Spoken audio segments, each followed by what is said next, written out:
In her book, Traveling Mercies, Anne Lamott describes God as a little cat that keeps following her around, wanting her to reach down and pick it up, wanting her to open the door and let it in, knowing that when you let a cat in just one time and give it a little milk, it will stay forever. I like that image of God. But back when I was asked by Foothills Presbytery to find words to express my faith, I called up other images as well. Divine energy, cracking open darkness to liberate fragments of light, moving with the rotation of the earth to create ocean tides, separating night from day, water from dry land, roots of new life unfurling from seeds buried deep where they are nourished, growing upward toward light. A spirit visibly dancing when buds on a tree burst into leaves, when withered, fallen leaves swirl in a gentle breeze, descending, rising, descending, rising. The moment a baby bird emerges from its shell, or a butterfly frees itself from the confines of its chrysalis. I don't know about you, but I have spent most of my adult life trying to come up with new ways to define the divine, trying to figure out who God is and who God isn't.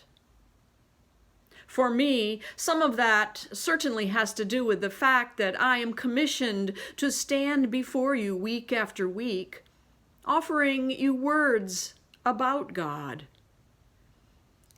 And yet, for me personally, it is so much more than that.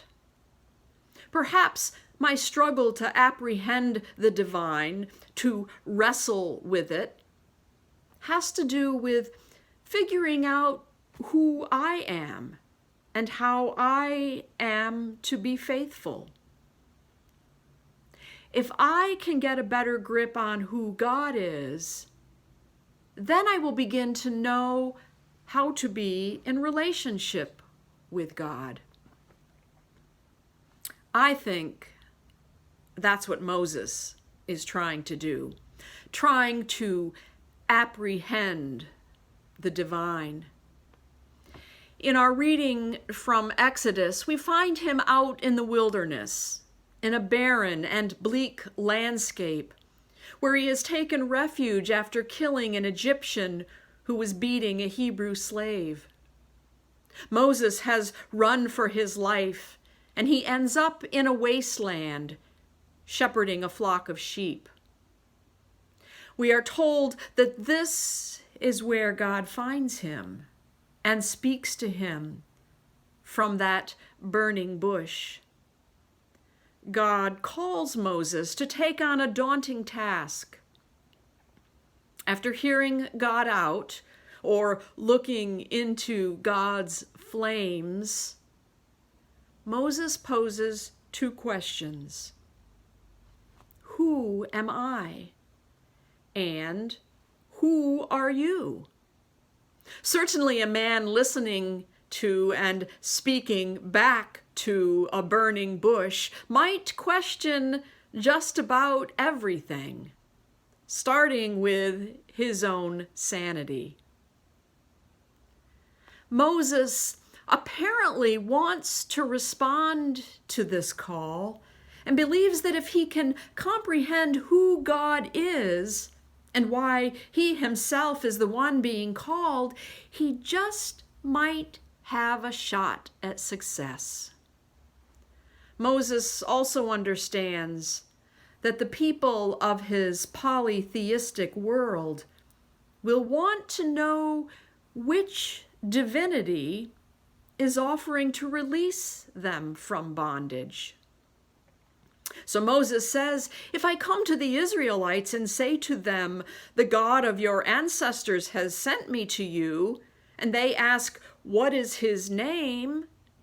What shall I say to them? Evidently, among the ancients, knowing the name of a god gave one divine power. Uttering God's name was also powerful, if not downright taboo. Moses is vouchsafed 3 Hebrew words: Ayah, Ashar, Ayah, or I am who I am, or I will be who I will be. Interestingly, in Hebrew, there's no daylight between the present and future tenses. God is not bound by time as we know it.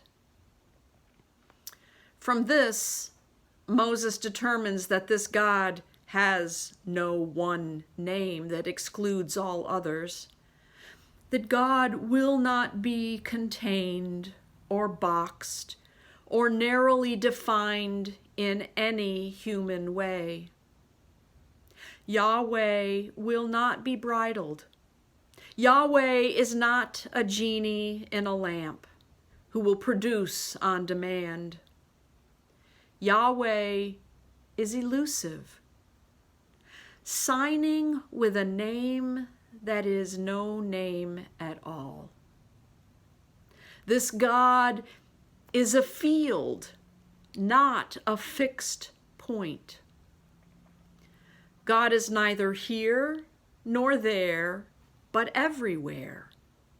God is free. Yahweh is the God who is, the only God who simply, utterly is.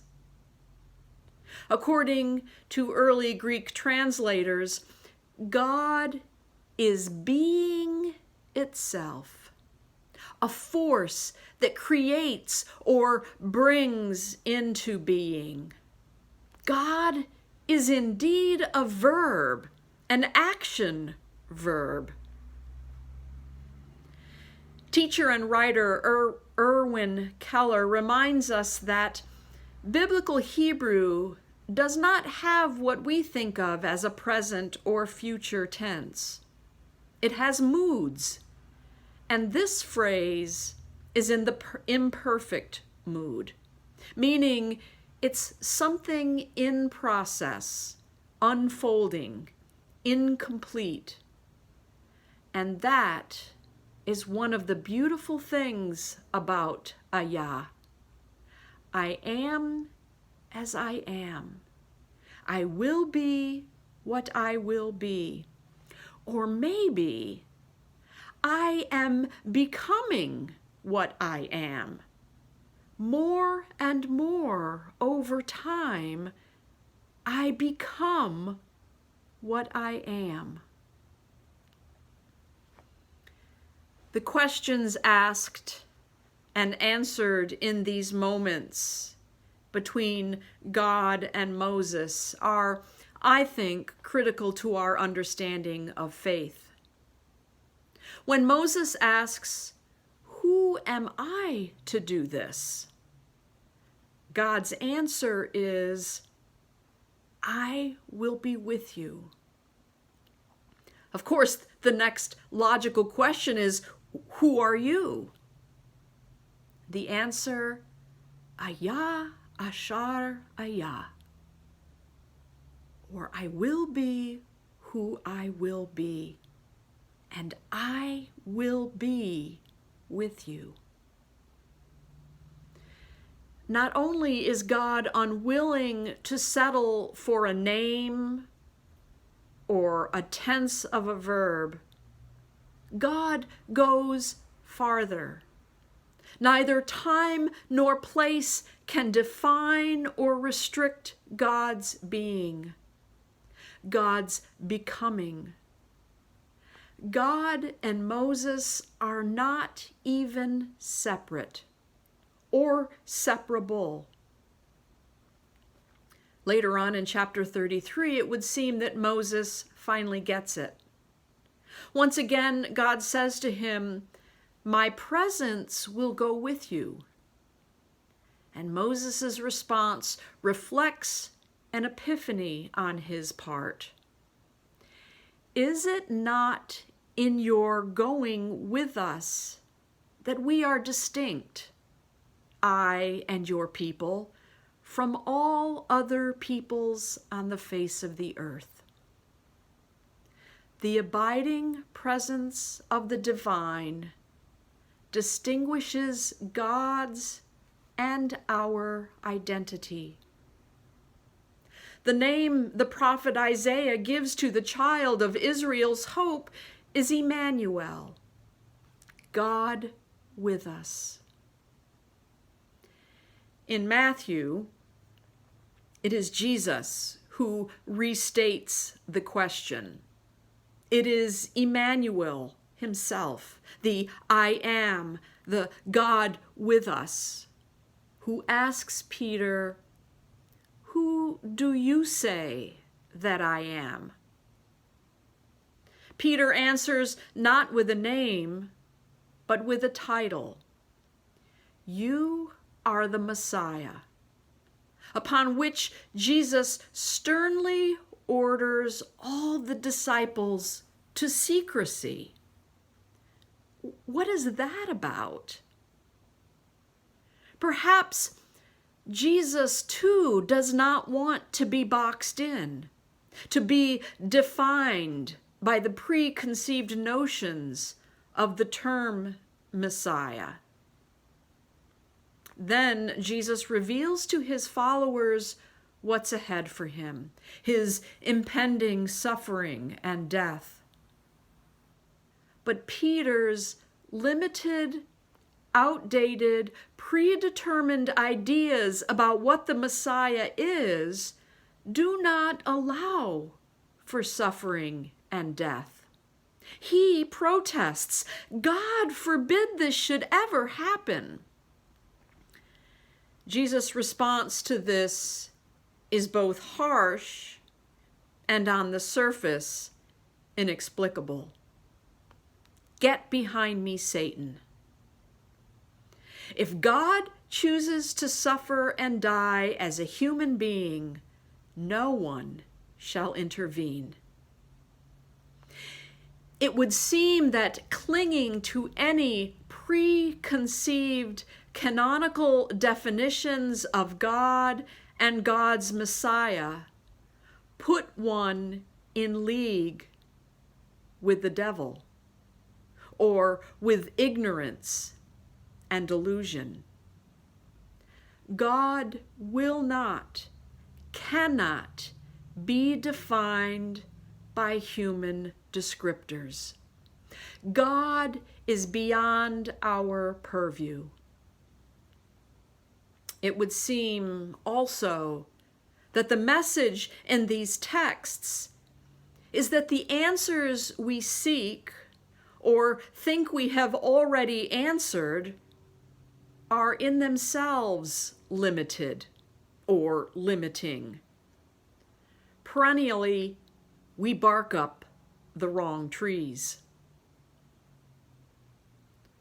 Perhaps it is in living with the questions that we come to apprehend the true being of God. The I am, God with us, involves, demands coexisting with the questions. Elie Wiesel states, "Every ultimate question possesses a power that does not lie in the answer."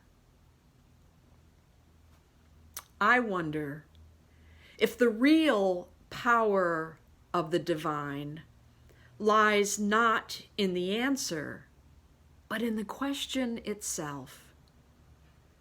The answer to the God question involves so much more than we can ever comprehend. And it is in that mystery that the power lies. This is the reason we return again and again to the question. God is the beyond in the midst of our life, writes pastor, theologian, anti-Nazi dissident, and key founding member of the Confessing Church, Dietrich Bonhoeffer. God is the beyond in the midst of our life. As a preamble to the statement of faith I wrote 2 years ago, I said this: Graham's number is so big that no one can begin to tell you how big it is. It is, however, only 0% as big as infinity. God is infinity. Sometimes when I try to articulate what I believe about God, I feel as though my head will explode. When I try to wrap my heart around who God is, I feel as though my heart will explode. And yet, expressing verbally and consciously our experience of God is what we are called upon to endeavor to do. My fear is that in that very endeavor to express something of the divine, of necessity, we diminish it. If the only answer we need is "I am with you," then perhaps the pressing question for us is, who am I? Who am I becoming as I abide with the great I Am at my side? Amen.